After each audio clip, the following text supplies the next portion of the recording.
Welcome smart competitive school. আজকে আমি GK প্র্যাকটিসের সেট নম্বর 13 নিয়ে এসেছি। এর আগের কতগুলি পর্বে আমি 1 থেকে 12 পর্যন্ত সমস্ত সেটগুলোকে কমপ্লিট করেছি। তোমরা যদি ভিডিওগুলিকে দেখে না থাকো তাহলে আমার প্লেলিস্ট থেকে সেই সমস্ত ভিডিওগুলিকে দেখে নেবে। তাহলে চলো আজকে যে নতুন প্রশ্নগুলো রয়েছে সেগুলো আলোচনা করা যাক। প্রথম প্রশ্ন দেখো, যে কোন ভিটামিনের অভাবে স্কারভি রোগ হয়? কোন ভিটামিনের অভাবে স্কারভি রোগ হয়? Option A, option B vitamin B, option C vitamin C, option D vitamin D. তাহলে অ্যান্সার কি হবে? অ্যান্সার হচ্ছে ভিটামিন সি। এবার এই ভিটামিন সি এর রাসায়নিক নাম কি? ভিটামিন সি এর রাসায়নিক নাম হচ্ছে অ্যাসকারবিক অ্যাসিড। অ্যাসকারবিক অ্যাসিড। এবার তোমরা কমেন্ট বক্সে জানাবে যে ভিটামিন এ এর রাসায়নিক নাম কি? ভিটামিন এ এর রাসায়নিক নাম কি? বাতাসে অক্সিজেনের পরিমাণ কত? বাতাসে অক্সিজেনের পরিমাণ কত? আমরা সবাই জানি যে বাতাসে যে অক্সিজেন রয়েছে সেটা পার্সেন্টেজের দিক থেকে দ্বিতীয় স্থানে। প্রথম স্থানে রয়েছে নাইট্রোজেন 78% এবং দ্বিতীয় স্থানে রয়েছে অক্সিজেন 20%। নালন্দা বিশ্ববিদ্যালয় কার রাজত্বকালে গড়ে ওঠে? অপশন এ প্রথম চন্দ্রগুপ্ত, অপশন বি প্রথম Kumaragupta, option C Samudragupta, option D Skandagupta. Answer কি হবে? প্রথম কুমারগুপ্ত। প্রথম কুমারগুপ্তের সময় নালন্দা বিশ্ববিদ্যালয় গড়ে ওঠে। আয়তনের দিক থেকে ভারতবর্ষের কোন জেলা সর্ববৃহৎ? আয়তনের দিক থেকে সবার প্রথমে দেখো দেখো কি আছে? Bastar, option B Kutch, option C Leh এবং লাদাখ, অপশন ডি হচ্ছে বর্ধমান। Option B Kutch. কচ্ছ জেলা হচ্ছে ভারতবর্ষের মধ্যে আয়তনের দিক থেকে সব থেকে সর্ববৃহৎ জেলা। এবার তোমরা একটু ভালো করে চেক করে নেবে ইন্টারনেটে। আমি যদিও এখানে দেখে নিয়েছি যে কচ্ছই লেখা আছে, নতুন কোনো জেলা বড় হয়েছে কিনা হ্যাঁ একটু চেক করে নেবে। মোটামুটি ঠিকই আছে আমি যতদূর জানি, কিন্তু তাও একটু চেক করে নেবে ইন্টারনেট থেকে। ইম্ফল কোন রাজ্যের রাজধানী? Imphal option A Arunachal Pradesh, option B Manipur, option C Nagaland, option D Tripura.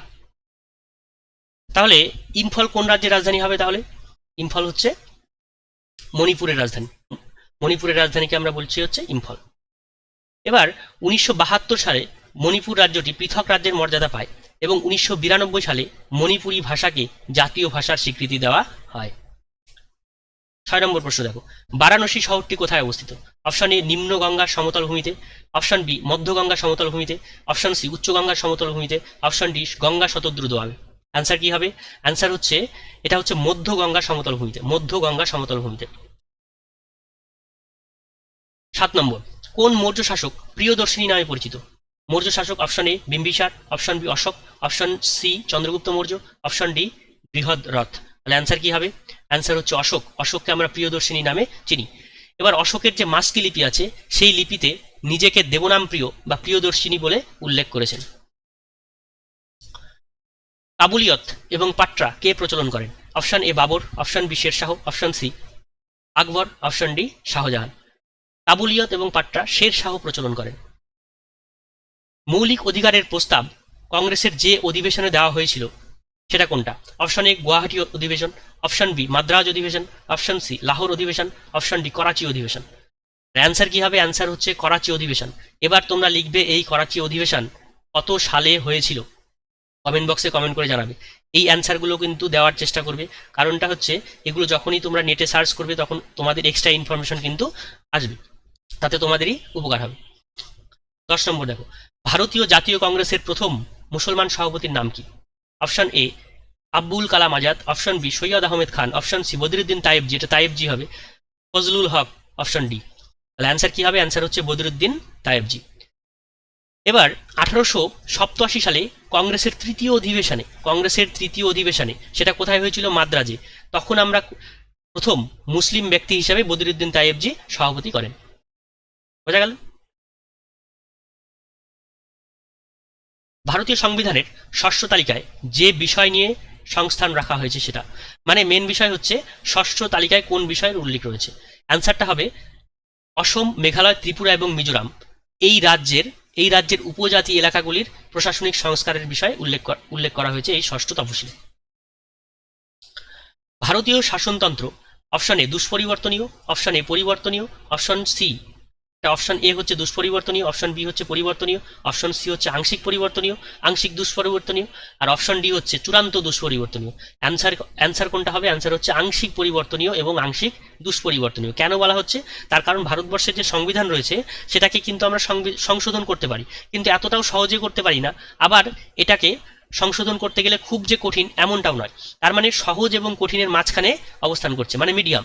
সেই কারণে আমরা বলছি আংশিক পরিবর্তনীয় এবং আংশিক দুষ্ফর পরিবর্তনীয়।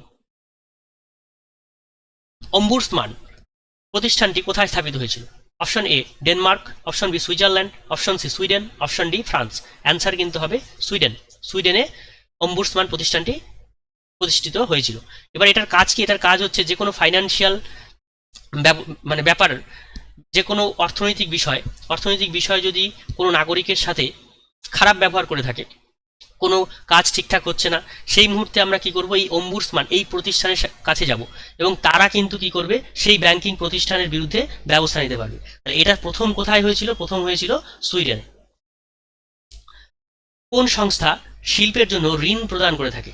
ঋণ প্রদান করে থাকে কোনটা? IDBI, industrial development bank of India. Industrial development bank of India এরা কি করে? শিল্পের জন্য লোন দেয়।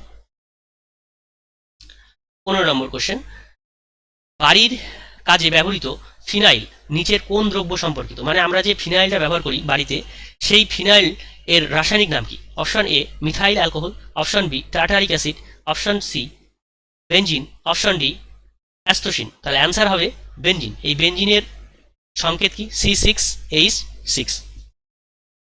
15-এর মধ্যে তোমরা কে কত পেলে অবশ্যই কমেন্ট বক্সে কমেন্ট করে জানাবে। ভিডিওটিকে দেখার জন্য অনেক অনেক ধন্যবাদ।